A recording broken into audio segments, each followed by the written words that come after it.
Okay.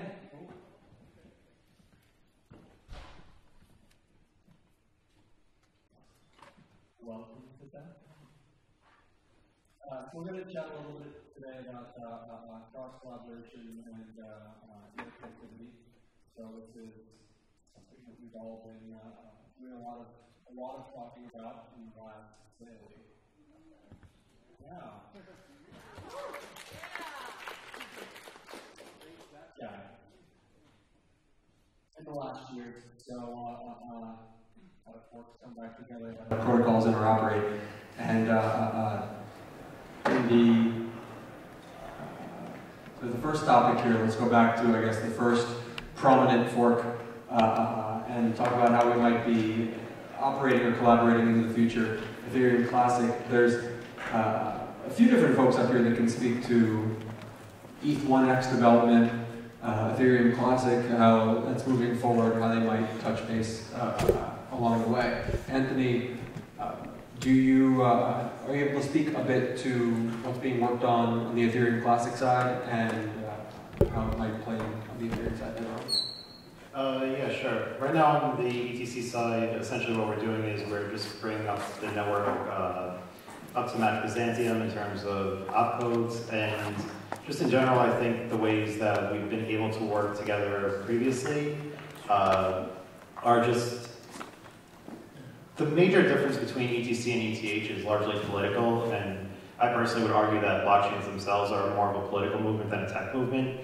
So when it comes to the tech, though, a lot of it's very similar. So we've, for example, helped fund Goerli and also got a Nakati network out of that. And the reason that Ethereum clients now all talk to each other on testnet is because ETC pitched in and helped out with that. And I think there's a lot of other ways that going forward we'll be able to collaborate too, because there's a ton of little small pain points when it comes to cross-collaboration that are just pull requests of 50 to 100 lines of code. And yeah, I think there's quite a bit in the pipeline, but I'm the former director of ETC Cooperative, so I'm a little less up to date on the coming stuff. Mantis was helpful there as well. It was working in a cross-collaborative way for a while. Yeah, exactly. Afri, on that subject, you mentioned Goerli, Kati. Could you speak a little bit to the development of each and how it's assisted the ecosystem? Also, is Kati short for cup? Yes. Okay, so that's on either side of the clerk. No, guess I'll name the next one. Yeah, sure. So we had this vision of having a really robust, amazing cross-client test network for Ethereum, and in the need of finding a Rust developer that will help us realizing this, we stumbled upon this problem that they actually have to be paid because it's like a rocket science. And we eventually found funding through ETC Cooperative, and they had this brilliant idea that we could do the same for Ethereum Classic. And this is how we bootstrap not one but two testnets, which is Kotlin for Ethereum Classic, which is the equivalent of the Ethereum Classic protocol, and got Goerli for Ethereum. I don't know what do you call it as Ethereum? The non-classic one? Okay. Yeah, it represents the protocol of the Ethereum network. Or you nothing?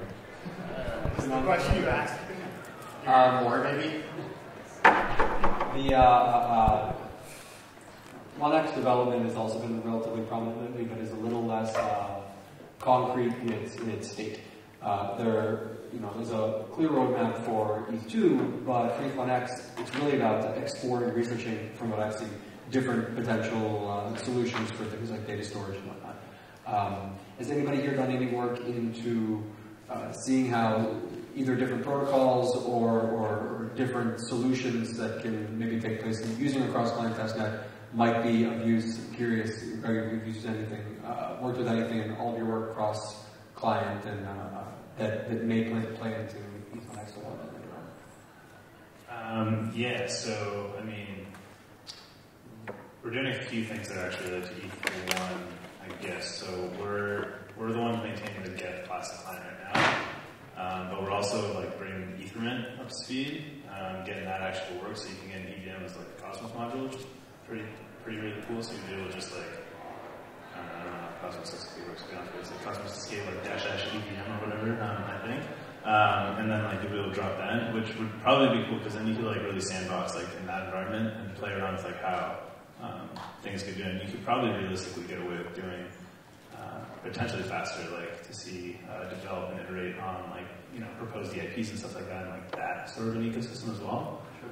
Yeah, and I mean like I'd be down to do that in ETC too, but you guys I'm are not controlling ETC. So okay, that's a fun transition. So Sunny, bringing in potentially Ethernet or Cosmos to be of use in syncing between chains. How do you see?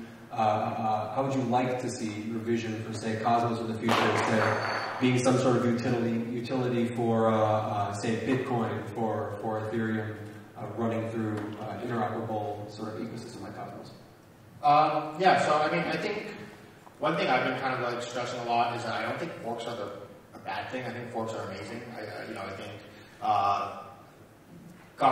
forking is the most useful tool that blockchain governance has brought us. Like, everything else people are talking about governance, like voting, and this stuff has always existed. But it's useful. But like, I think what blockchains have really done is given us this power of exit, and that's very important. And I think what Cosmos and just in general sidechains and Stratus stuff does is it allows people to fork, but currently up until now, once there's a fork, these two worlds are kind of completely separated and have no way of interacting with each other ever again. And what I would like to see is having a system where, you can still fork the chain, but then, you still have some sort of interaction between the two sides. And, how I actually originally got involved, like my first foray into why I got interested in Cosmos was 2 years ago at the IC3 event. I was working on a project called ETC, or Peace Relay. It was a bridge between Ethereum and Ethereum Classic, and because I was interested in that exact reason, and that kind of got me interested in sidechains and stuff in general, which is why I got into Cosmos. Another cool thing is, Chris Rogoz is one of the core developers at Cosmos. He's also really interested in this idea of upgrades. All upgrades are done as forks, where instead of having to hard fork a chain in order to do an upgrade like we traditionally have to do today, what if we just we keep the current chain going and all the balances remain on the old chain, and then the new feature set we implement as a new chain, and as users want to, they can slowly migrate stuff over into over the sidechain into the new protocol. So you can have like V1 and V2, and users can. So it's not as forced upon users as hard forks are, but rather it's up to users when they want to upgrade. And those who want to upgrade will; those who don't will stay on the old one, and they can upgrade over time as they see fit. So I think that cross-chain will bring a lot of new ways of how we do upgrades and forks and stuff. Doesn't that require users to run their own nodes then? Yeah, but I think that even if it's up to service providers will probably be running nodes as they do today. It's up to the users when they want to migrate their tokens from chain A to upgrade chain. Okay, I'm going to swing over this way. I'm newer to the Waves platform, but you guys are working on bridging on the UC20 side. Could you speak a little bit to give everybody, I guess, a little bit of an introduction to cross-collaborative efforts and intercommunicative efforts that you guys are working on? Yeah, all right. So I don't really find particularly interesting UC20 swaps. All right, it's like a very, very small thing. I'd like to take a little bit bigger perspective, seconding the point of we just heard. The thing is, when we do blockchain, we try to decentralize things, right? And when we just when we introduce the concept of central blockchain being some hub or relay, that poisons the idea right where it is. Because you're not trying to avoid decentralization, you're putting it on much greater level. And I don't think it's a good idea. From my perspective, it would be really great if the chains could collaborate on a decentralized way by themselves. And When I mean they will collaborate, this should not be chain talking to chain. It should be set of participants talking to set of participants. What do you guys think? Yeah, I mean, I agree that, like, you know, a hub and spoke architecture is pretty undesirable, and we want to create, you know, the goal of Cosmos was to not make sure that there's not a single hub that dominates the ecosystem, and that any chain should be able to create an IBC connection to any other chain without going through any specific hub, such as the Cosmos hub. And in the Cosmos ecosystem, we already have a number of different hubs that people can use to connect as well. Yeah. I kind of agree with that, but at the same time, I don't see any like single blockchain as a centralized entity. I see it as a set of individuals who have said, this is my rule set, and I'm following this rule set. I will interact with anybody else who's following the same rule set. So in that same way, that's how we got the ETHBC split, is we had a slightly different rule set.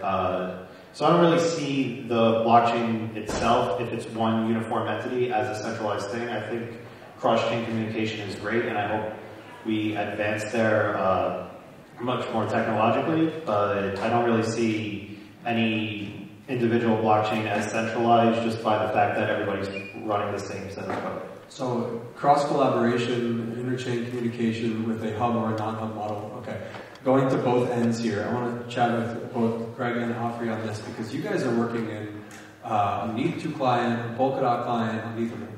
Afri, you work with Parity, so you spend time in the Ethereum community, you have good vision into the Polkadot community. I think Polkadot has this hub model with the relay chain branching out to other connected chains, and Ethereum has recently gone into a different path, execution environments. I guess your take on this as a whole, and how you feel about, say, hub and spokes models versus.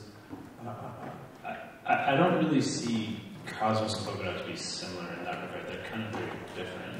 But the beacon chain and the relay chain I see them to be pretty identical. I mean, obviously different ways you enter, and obviously we have a sharded model that's, you know, a fixed number of shards currently. But the execution model, I'm not following it super closely. Like, we're taking more of a light client direction right now on our stuff for like in-browser. We're like taking in-browser route. But from my understanding, the execution model is essentially just an added layer where you have now the code within it was like on the beacon chain, but shards themselves delegate how you're like executing, even at like a UTXO chain on ETH2. But I mean, I guess, what was your question about? Was it clarification? Like, that's my, like, I don't know. Like, they're all kind of similar, but I don't see. This originated with a hub and spokes kind of question, but some of them, some of the cross-collaborative models or interchain models have sort of begun to feel like they may be cousins of each other. Again, like execution environment model and relay chain model. Again, it's a question I guess Afri can answer as well. Your take on both the effectiveness of them and how you feel they may have learned from each other. No, I don't have any consequences. Okay. Yeah, I mean, like, I don't think anybody's learned from anybody yet. It's like way too early. Like, we're all building. You know, like, I'll be the guy to say it. Like, technically vaporware because like nothing works. Yeah. So I mean, like, until we actually have like meaningful POCs and like we have testnets running, like, I don't see it being like a learning experience much. I mean, it's all theoretical. Soon trademark. Also, cross collaboration and cross communication, two very different and distinct things I want to like clear up. Like, cross communication is like super cool. I mean, like, I don't find it like it's cool, but it's like meh, you know. But like cross collaboration, that's where like shit gets cool, because now we actually like are sharing resources, which I'm going to touch about later. But that's where we should be focusing. All right, it's an interesting one coming from Chains there. You guys are deep in cross communication. Yeah, but I mean, like, anyway, I'll get a bit later. Sonny, you had a comment to add, but then I'm going to go to cross-collaboration in specific. I guess like a question that has to do with the collaboration and forking, and just like kind of the question you were saying about like these things seem to be becoming very similar, is in the space, I think what we're doing right now is we're taking a very swarm-like approach to development, where people are doing a lot of experimentation and stuff, and trying out new things. Ethereum is trying some experiments, Polkadot trying experiments, Cosmos is trying experiments, And then when we need to give time for these experiments to play out. But what happens is then these communities start to form around these experiments.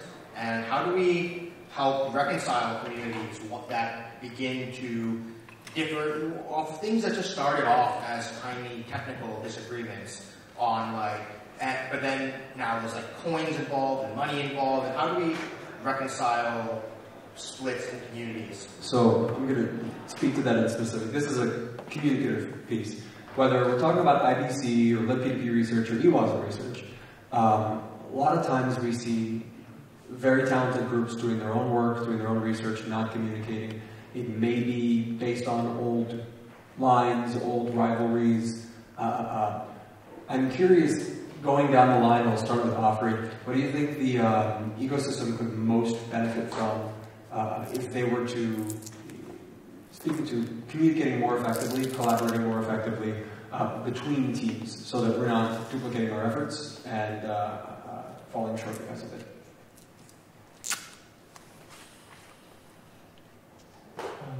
Are we still talking about communication or collaboration? Communication in this case. First of all, I get back to you when we talk about collaboration. Sure. Yeah, I think it's crucial to understand that without them, the whole systems won't progress through our societies. Because, for example, let's take an imaginary DApp on Ethereum that does insurance thing. And it works good. There is money there, there is business logic there, there is consensus there, there are oracles there, and everything is inside one thing, inside one single thing. But if you try to put that into real world, you'll see that it's usually 4 or 5 or 10 different information systems communicating to each other. All right? And if there are different systems communicating with each other, we can only replace the model step by step. We cannot just throw everything off the table and put our new 50 lines of code DApp, where everything from settlement to business logic runs on the same chain. So that's why we need better collaboration, we need better protocols, we need more understanding how we can teach systems talk to each other. And that's why it's important to collaborate, because otherwise we won't achieve that progress that we want to. Biggest needs, biggest shortcomings? Yeah, I think the place that we need the most cross-collaboration is where users are involved when it comes to user experience. You know, like libp2p is cool and all, but like there's really it would be nice if we had a common P2P stack, but really at the end of the day, that's not what's important. I think where collaboration and standards are needed the most is where the users have to interact with it. I think we want to make the life for users as easy as possible. If they don't want to, they shouldn't have to switch wallets for everything that they're doing.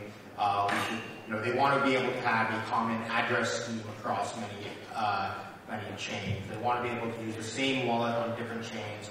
They want to be able to use the same wallet to interact with different types of second layer networks. And so really I think that's where we need to do a lot of this work. And I think like one of the, I was on the scalability panel at DappCon a few hours ago. And what I was talking about, one of the issues I see in Ethereum UX, for example, is that there's not on all these second layer scalability projects that are coming along, there's not enough.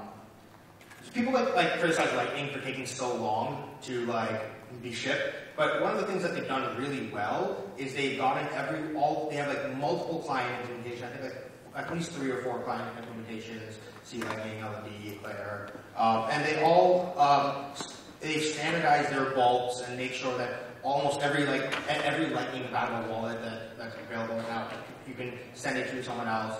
Meanwhile, in Ethereum, we have we have the Connects channel, we have Rating, we have L4 channels, and it's when it comes to wallets, how do they choose which ones to integrate? And I think that when it comes to these protocols, especially when users are involved, I think that's where we really need to make sure that we're providing the best user experience for them and that we're all kind of talking the same language.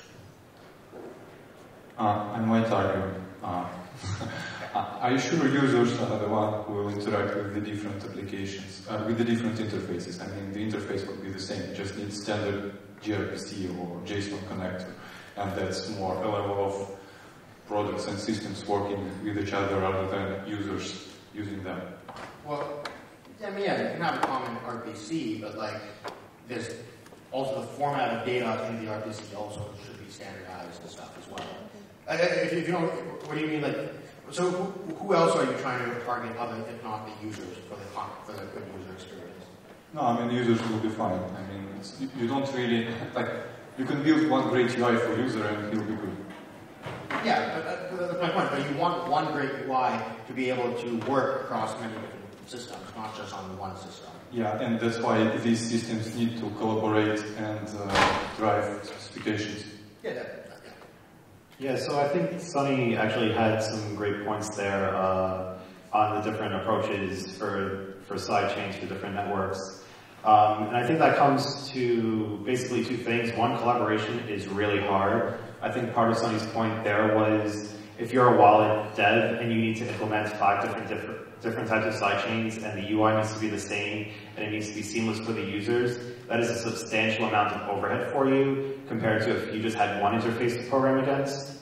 And then the other thing is when you go about collaborating, you should, because it requires so much effort and work, it is very beneficial though. You also need to be very selective in that you only really want to collaborate in places where both parties or whoever is collaborating with each other all benefit, because if you end up collaborating in a place and you're like, this is great for me, we're collaborating with them and they're going to help out so much with our project and we're not going to provide them anything, in that case, when those types of things happen, you are going to end up in a situation where you don't get what you expected to get because the other side now realizes, like, this isn't very beneficial for us, we're going to deprioritize it. We would love to collaborate, but we only have, 3 developers working on this as it is.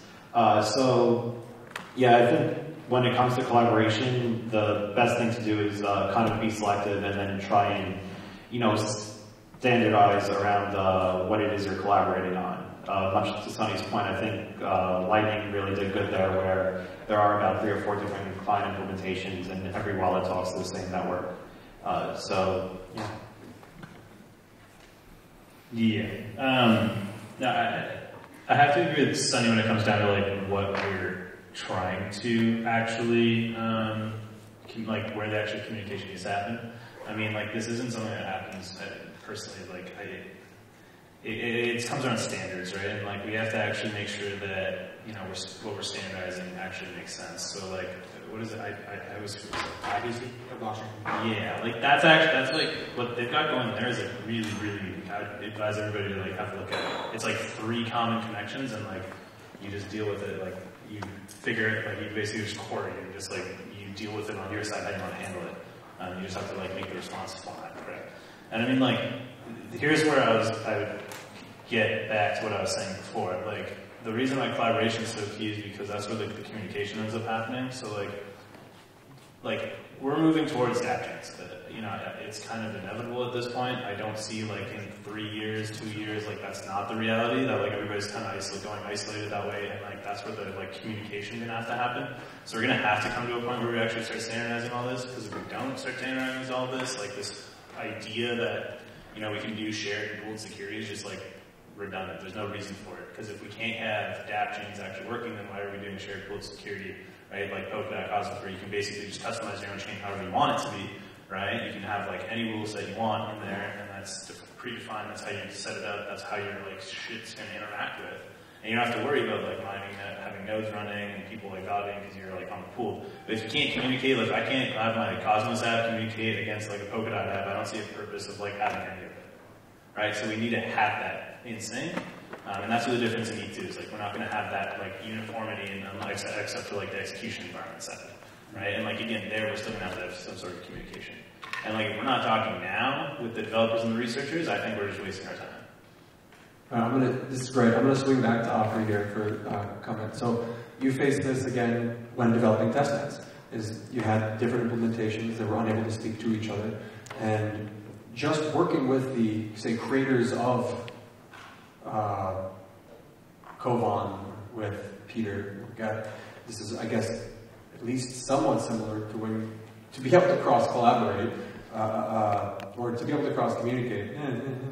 And you have so many different ETH2O clients have to be sharing information. So you face some of this best practices, working with the teams around you, making sure that we can get to the same point that standardization becomes possible? There are two challenges. So one is the technical challenge, implementing changes across different teams and across different clients.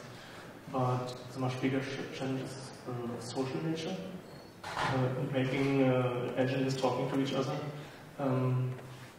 especially if engineers have like a high self-esteem.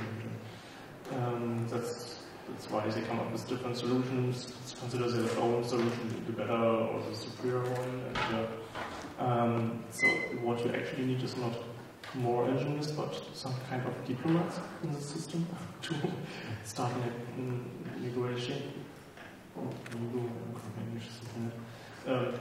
Start talking to each other, and this is something I've practiced a long time while working at Parity.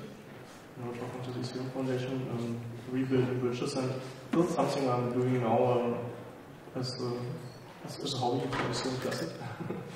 Talking with the Student Classic community is really interesting, and it's always a social challenge. Okay, so Greg, you had a laugh, the getting engineers to talk to each other. What would be a decent solution? Is it just that people don't like to talk? How do we get out of the room and make sure that people are understanding the challenges between groups? And I think Afri did it on the point. It's that, we have a mixture of like egos coming into play, it comes down to what they think is best. I mean, like we've had this like discussion in ETH2 for 6 months of the debate of, what to use just to have our validators talk to our beacon chain, and there was like a split. It was gRPC or like REST. And it was, but the gRPC camp, the only reason they said that was because they already built their system up, right? And like the REST client, which I was on that side, was like, I just said, let's not overcomplicate any of this. Let's just make it simple right now. And like when we get like down the road, let's like make it more complicated as we need to be. But I think that goes for like even existing systems too, right? So you get to the point where like the infrastructure is set, and like infrastructure is a pain to like redo. So I'm going to spin back to the middle now. Is that easier when you don't have so many clients in between you? So different implementations that Afri faced in the past, now working on the Ethereum Classic side, number of test nets. Suddenly, you guys have a Waves team, a Cosmos team right now. The ecosystem will get bigger, but is it simpler now with everybody in a few offices around the world? Do you face some more challenges? Yeah, I really like having this low client implementation. I think it makes things a lot easier. We don't there's one code base that we know that this code base is core truth. Yeah, I mean, I think it's more, yeah, I don't know, I think that with one client implementation it becomes a lot easier, I think, just to, you don't have to worry about compatibility across clients and stuff. But now what we worry about is something different, which is compatibility across versions. Yeah. Because we have many chains using our software, but different chains are using different versions of our software. So can you give an example, say Terra, IrisNet, how that might play in for other... Yeah, so Iris is using a much older version of the Cosmos SDK that isn't, I think they're using a version that they forked off almost like 6 months ago. And so, we're working with them on upgrading, and they did that because the Cosmos SDK was just rapidly changing under their feet at the time. And so now that we have more stability in the SDK, we're working with them on upgrading that stuff, their version, their code up to where we are. And we haven't really felt the brunt of this yet. Once IPC is out and actually implemented, then we're really going to see the challenges of making sure upgrades are going to become much, much more complicated once we have an IPC world. And on the same subject, Ilya, for Waves Focus, the implementation, you guys have one implementation? Yeah, that's an interesting topic. So we have one major implementation written in Scala, and we have another one going on. This will be released probably not too long after. It's written in Go, and I'm waiting for a moment when Go node will come up, and we will see some perks of our consensus that were not documented before we implemented Scala thing. So on one case, it would be good to see that the things do not go as we intend them, but when the two implementations will get forked, that will not be a good thing. Okay, so I think the good idea would be to run. So, to the folks here, we have representatives from people working on at least 5 large platforms. Any questions specific to any of them, or cross-communication, collaboration? I know we faced a lot of challenges with working amongst each other. Unless there are one. Maybe this is to Afri and Greg. Wait. Mike. Right behind you. No, speak without mic. So this is to Afri and Greg. Do you have any ideas on the software, the architecture, or a vision in your head on what the application could be to form this cross-collaboration? Like, do you have a vision on what this could be and how we could get there? Yeah, it's not a technical challenge. We can build everything. Let's put engineers in one room. But Yeah, I don't get the question. Sorry. How do you propose we put engineers in a room? Like, do we just keep going to more conferences and get engineers in a room, or how do we do that? Like, I agree that's the goal, but how do we actually start making progress towards that? Let's just take a couple people. Every client team gets one person as a delegate, where actually go and chat. And in Ethereum maybe that's a little harder because there's too many. So maybe we narrow it down a little bit to the most dominant nodes, and actually maybe have them chat with the other chains and get them in a room to figure out what is best. Where's this room? Is it a Zoom room? Or is Zoom, because that's easier. It's the less costly. Okay. So just start a discussion and maybe make it a little bit more frequent, and maybe we can snatch some egos too while we're at it, and realize that we're all really smart and we should be working together instead of competing against each other. I have 2 questions to ask. Let's go to the audience and then Sonny can ask his question. yeah, I've got a question. The gentleman on the left talked about egos, and maybe that was kind of something that might be stopping people from effectively working together. Is that the biggest issue, or what is the biggest issue to stop people from collaborating? Sorry if that's a tough one. My own thoughts on it are, it's not just egos, but there's a lot of riding on everything. I mean, a lot of people in the space stand to gain monetarily if their standard or implementation is adopted, and I think that probably leads to more competition than anything else, even when it's standards. So competition is holding us back, you think? Only from coming to agreement on standards. You guys just need the IEEE of Ethereum, basically. What's the closest thing to being IEEE of Ethereum? I don't know. There is One minute. Okay. all right. Sonny's question. Well, Joseph, do you think that Ethereum Foundation should be doing more to act as the IEEE for Ethereum? So, the last part of the question, repeat. Can the Ethereum Foundation be doing more to act as the IEEE? Is the Ethereum Foundation not doing enough to promote standards within the Ethereum community? Always improving, but I think that the foundation's kind of found a place as a representative, a positive representative for Ethereum as an ecosystem. It's interesting where, in the long run, is there an organization that's just looking out for the protocol as, say, an advocate, which kind of does hold that place, right? There might be a venture, there might be enterprise, but something along those lines. And Chris's question, also no moderator, which is funky.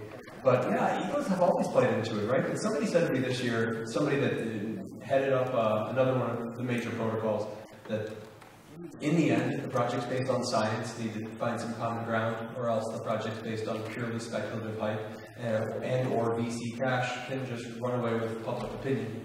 So I think that some of these project heads have come to realize that over time, that there is some semblance. I think we have 1 minute, or we're all set. Sonny, you had a question. I'll answer it afterwards. Oh, okay. Yeah, so anyone else from the audience? Audience question. Is there one more? We do, yeah. I apologize. Wait for the microphone for the live stream.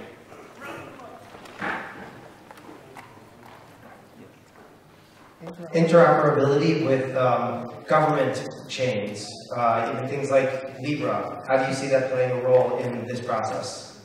Decentralize and leave. I'm all for interoperating with Libra. I mean, if we can take, if Libra is creating an interesting asset, and we can take the Libra coins and move them onto like a $0 system and have privacy over them, I think that's a total win for the ecosystem as a whole. Don't interrupt with Libra. That's like working with the devil. I think we can close this panel on that note.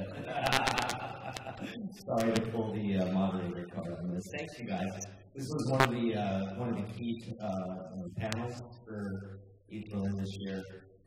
When we were putting together the speaker list and the concept around Bauhaus, we thought that the most important thing is cross-chain collaboration. So really, thank you, Angela, for coming. Really happy to see you all up here on Wednesday.